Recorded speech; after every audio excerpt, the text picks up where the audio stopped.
Hey guys, it's Slentay. Today we're going to be talking about a lot of controversy that's been going on, specifically with Blizzard. So let's get into that, but first let me address something. My audio in the last video was pretty messed up. It was like fluctuating, but I think I figured it out. My charger was plugged in, so it should be at a consistent volume from here on out. So let's get into this.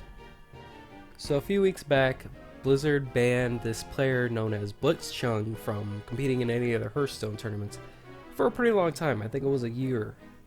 This was due to him saying something along the lines of "Liberate Hong Kong, the revolution of our times."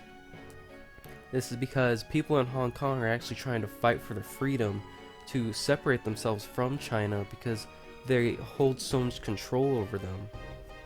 And a lot of people there are risking their lives to fight for their freedom.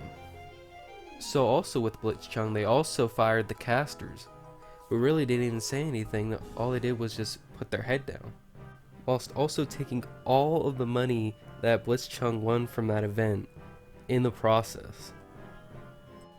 It's like, yeah, you guys do have a rule, but why is it so severe? A whole year for doing that? Really? And then firing the casters who literally didn't even do anything? That's just absolutely ridiculous. There's gotta be a reason behind it. Now the reason behind this though is that Blizzard has been trying to get into the Chinese market with their mobile games, and you saw what happened last year with the whole Diablo Immortal announcement. They announced that first before they ever even announced an actual Diablo game, the thing that people actually wanted, which just shows their priorities are not in place with their main core fan base.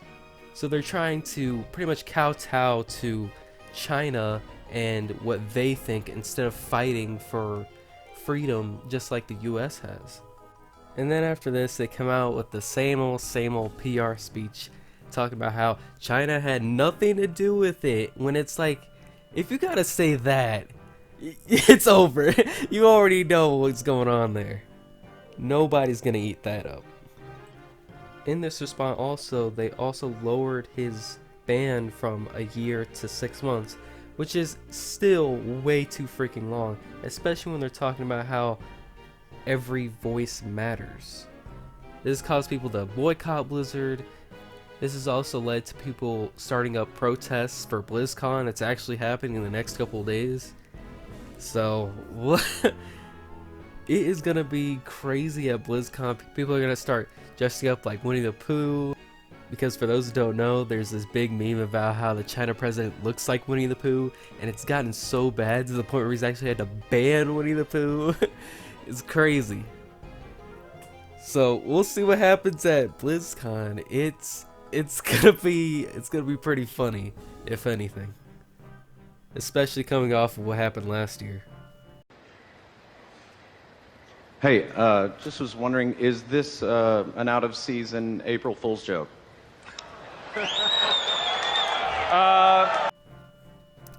Nintendo, you were the chosen ones.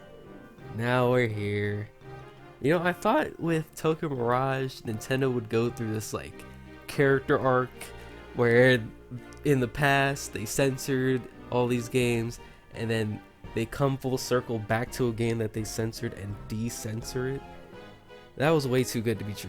Way too good. So, turns out Tokyo Mirage Sessions FE Encore will be censored in both America and Japan. And they give the whole PR speech about how they want to make two versions that are the same on both, kind of like a censor parody. And I love Japan's response. Japan was like, okay, you guys have that, I'ma head out and get the Wii U version. I'm telling you, when I heard this news, I could not stop laughing for 5 minutes. I was like, of course, that is exactly what I would do. That is exactly what I would do. So props to Japan for speaking with their wallet. Tokyo Mirage Sessions has become the #1 best-selling Wii U game on Amazon. That is just speaks volumes really about this whole situation. So this is a hard pass for me, and it's weird because they acknowledge the fact that they're gonna offer refunds to people that don't want the game censored.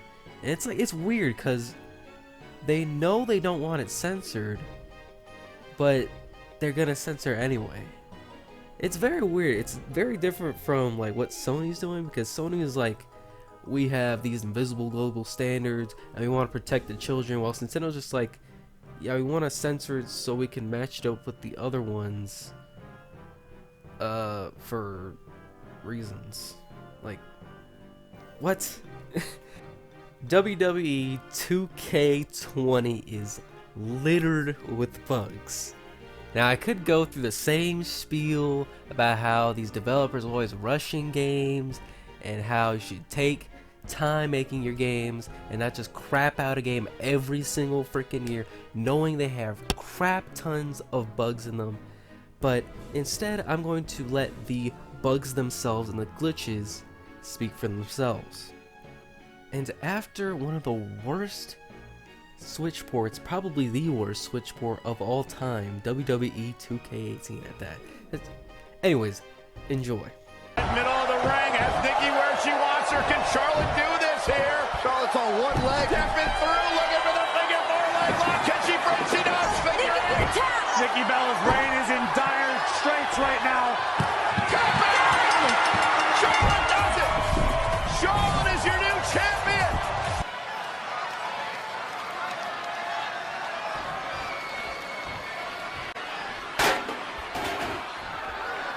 Remember her?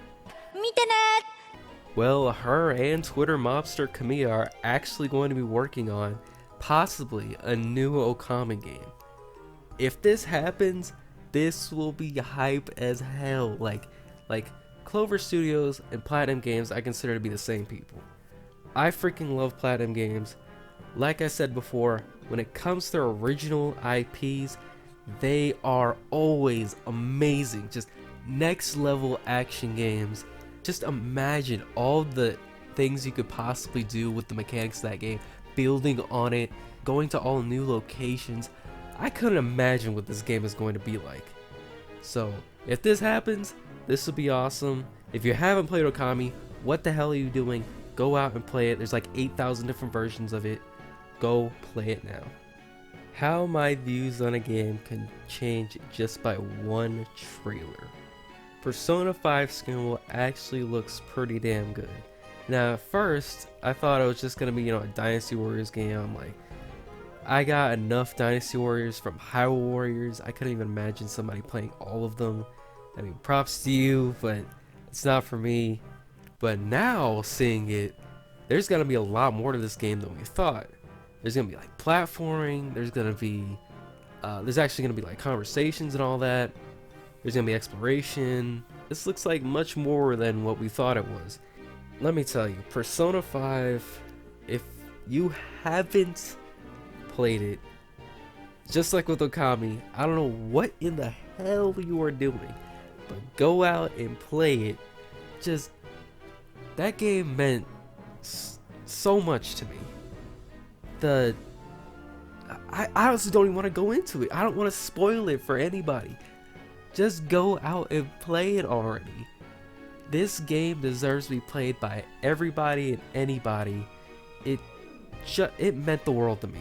That's all I want to say. But Persona 5 Scramble, we got a release date in Japan, February 20, 2020, in Japan. So shouldn't be too far off for an American release. And finally, Luigi's Mansion 3 is actually coming out tomorrow, which is kind of weird because it's on a Thursday, but it is Halloween.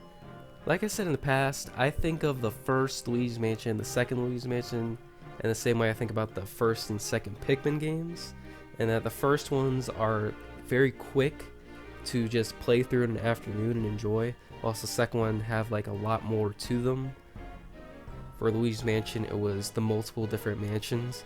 So this one, they're actually taking one specific hotel and I guess separating the segments. Not sure how it works out. We'll see. It'll probably be pretty damn good. I've been hearing nothing but good things about it, so it'll be a nice break from Ring Fit. I know that's for damn sure. So anyways, that's it for this video. Hope you guys enjoyed. Let me know your thoughts on any of the topics mentioned in this video, and if I missed anything, let me know. That's it for this video, and I'll see you guys next time. Happy Halloween.